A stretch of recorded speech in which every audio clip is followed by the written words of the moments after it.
While Fortnite has definitely introduced some new mechanics such as building and editing that has never been seen in a shooter game before, we do have to understand that the fundamentals of a shooter game does not change. This means that no matter if you're playing Fortnite, Counter-Strike, or any other game in between, you guys must have impeccable aim if you want to outplay your opponents. In reality, it's the only mechanical feature that people can transfer from game to game. So if you're bad at aiming in one game, it's probably something that you struggle with across the board. In fact, aim is probably the crux of every single shooter game. No matter how mechanically gifted you might be at Fortnite, specifically with your builds, your edits, and those creative free builds, it doesn't even matter if you can't confirm the elimination with a clean, consistent, high damage shot. So that's why in this video, I want to actually break down how you guys are going to get godly AR aim. In a previous video, I did do a shotgun aim tutorial and it was received very well. You guys really enjoyed it and you wanted me to make a follow-up. I might make another shotgun aim in the near future for season 3, but for now, I want to specifically talk about AR, SMG tracking aim, first breaking down the most useful tips that you guys are going to use with the AR or any tracking weapon, and then we're going to hop into some creative scenarios that you guys are going to use to practice. So if you guys are excited, you guys already know the drill. Make sure to subscribe to the channel if you're new. Make sure to turn those push notifications on and leave a like on the video if you're excited. Once again, guys, I do have a supporter creator code hindog in the item shop if you guys want to support me there. It helps me more than you guys can ever imagine. So if you guys are going to plan on making a purchase in the item shop, make sure to use my code. Also, I can't forget about the question of the day, so I want you guys to head over to the comments and answer this question. Which mechanic are you least confident in, whether it be building, editing, aiming, or game sense? So let me know in those comments down below. Once again, answering this question will help me figure out what my audience wants to see so that I can produce the content that will help you guys out the most. With that said, let's get right into the video. Alrighty guys, so as promised, I'm going to go over my top tips for AR tracking aim that you guys are going to actually implement on a mechanical level. After that, of course, we're going to go over all my creative scenarios, so stick around until the very end. I have so much valuable information I want to show you guys. But yeah, the first tips I'm going to be talking to you guys about is going to revolve around crosshair management. Now, I've been making a very simple mistake with my aim for a very long time, and that's not looking directly at the crosshair. Surely this sounds more obvious, but I'm sure that a lot of you guys do this as well. So when you're actually taking a shot, do you physically look at that little white dot on the center of your screen? For most of you guys, the answer is probably no. You're probably looking at the general direction of the center of your screen, trying to look for your opponent, trying to look at all the external environment, but you're probably not directly looking at that center dot for the entire aim interaction. And once a friend pointed that out to me not too long ago, my entire mindset on aiming has switched. When you guys go to shoot, I want you guys to focus simply on the crosshair and nothing else. An interesting thing to point out is that in a previous video, we talked about the quiet eye approach when dealing with mentality. That is hyper focusing on a single mechanical element at a single time, which is going to reduce your nerves. But a side effect of solely focusing on one thing at a time is that you're actually going to have an improved mechanical ability on whatever you're focusing on. So while aiming down sights, you want to be hyper focused on the crosshair that you're looking at. Because the moment that you start thinking about other things, oh, where's my next build going? Am I going to do this edit? Whatever, yada yada. You're taking away from the focus on your aim. Not only is that going to make you scatterbrained, but that's also going to reduce your effectiveness and lead to more missing shots. Second aim control tip that I want to recommend to you guys is, especially at a medium to long range, I want you guys to aim for the chest. Now, some people will just start aimlessly shooting the moment that you have your crosshair somewhere near your opponent, even if it's at the feet or legs. I want to take you guys away from that notion. It also might be perceived as slightly controversial that I'm telling you guys to aim for the chest and not the head, given that the headshot has a higher damage multiplier. But I have two counter arguments for that. The first half to the argument for aiming at the chest is simply because you have the highest mass at the chest. Not only is it the center of mass, but also you have a huge target of flat chested area when you aim for the chest. Compare that to aiming for the head, which is only about 1/5 of the size of the chest. Think about your chances of actually hitting the head versus hitting the chest in raw bullets. The second half of the argument actually comes as a result of the introduction of Season 3. When Epic released the V13 patch, they actually reduced all AR damage, that is FAMAS, AR, AUG, SCAR, etc. They reduced all of the headshot damage to 1.5x. It was previously 2x, so this is a very substantial drop off. This means risking missing more shots by shooting for the head is not going to be offset by a higher reward of a 2x damage multiplier. So all in all, aiming for the chest is going to give you the best opportunity to not only hit most of your shots, but still keep you close enough to the head to where the bloom is going to allow you to hit some of the headshots. Another AR tip that you guys must have in your arsenal when dealing with close range AR spamming is the counter strafe. Specifically that counterclockwise rightmost movement that you use when you strafe with a shotgun, AR, SMG, whatever. I want you guys to be mindful to use that with the AR in a closed box fight situation. If you're in a situation where you've already shot your shotgun shot and the AR is the only follow-up weapon you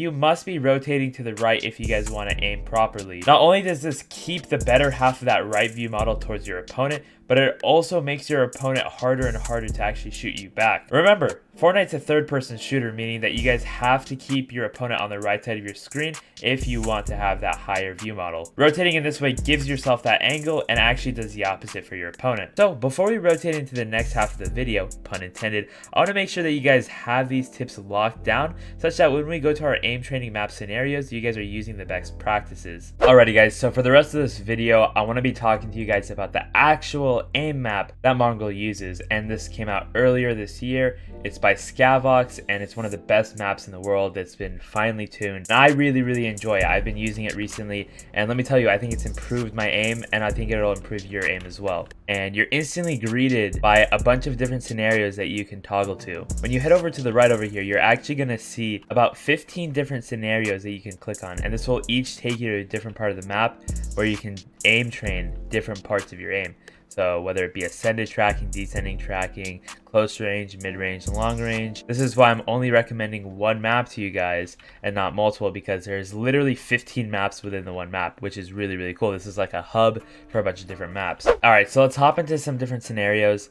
One of my first scenarios that I want to show you guys is raindrops. So now raindrops, when you click on it, you're going to click start, and it's one of the best maps in my opinion if you're thinking about talking about people that are dropping into the map. Like let's say someone's taking a launch pad, right? So basically the way it works is that they'll have AI dummies falling onto the map. And it tests your aim in the sense that you're going to have to track people as they fall. And one shot's going to kill the dummy.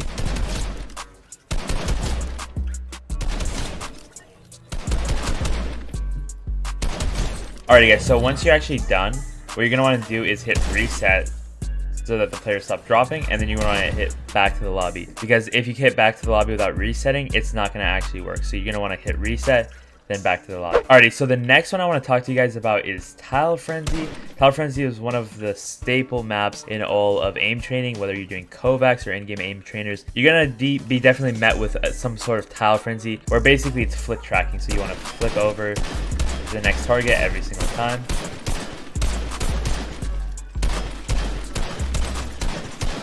Once again, this is one of the first scenarios that has ever been created in Fortnite or really any other aim trainer. It's one of the simplest ones to set up, and it allows you to focus on tracking to one target at one frame at one interval, because while you ascended tracking or descending tracking or just tracking in general focuses on your aim as you're moving. This one is a single hit, so if you're specifically focusing on trying to actually initialize your target, aka getting to that first target, getting your first shot off as soon as possible, then you can parlay that into some ascended tracking or some tracking in general. So once you initialize your target and you get familiarized with that through Tile Frenzy, you can initialize the target and then follow it through. So once you've done your Tile Frenzy, as mentioned earlier, we are going to be doing some tracking, and one of my favorite ones for tracking is actually going to be Skeet, because if you look here, once we actually start, you'll see that there's mobs that will come around the map, and it'll teach you how to do ascended tracking. We're going to set our mobs to 100 HP so that you're going to have to do multiple shots to actually kill it.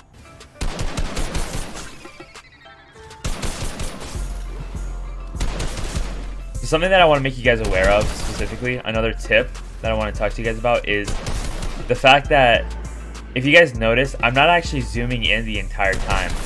So one thing that I'm doing is I'm actually staying zoomed out until I get close to my target, until I initialize my target, and then I zoom in. So the way that this works is actually specifically because in my settings, or in most of your guys' settings, you guys will have a sensitivity for ADS that's a lot lower than your non-ADS sensitivity. So my targeting sensitivity is only one third, almost a third of what my usual sensitivity is. So when I'm not zoomed in, it goes a lot faster than when I'm zoomed in. So if you're zooming in, and particularly if you're a lower sensitivity person, then if you're not zooming in, or if you're zooming in the entire time, you're literally dragging your mouse across the entire screen just to go half the way around. So what I would recommend to you guys, if you have a lower sensitivity specifically, is don't ADS until you get close to your target, and then ADS.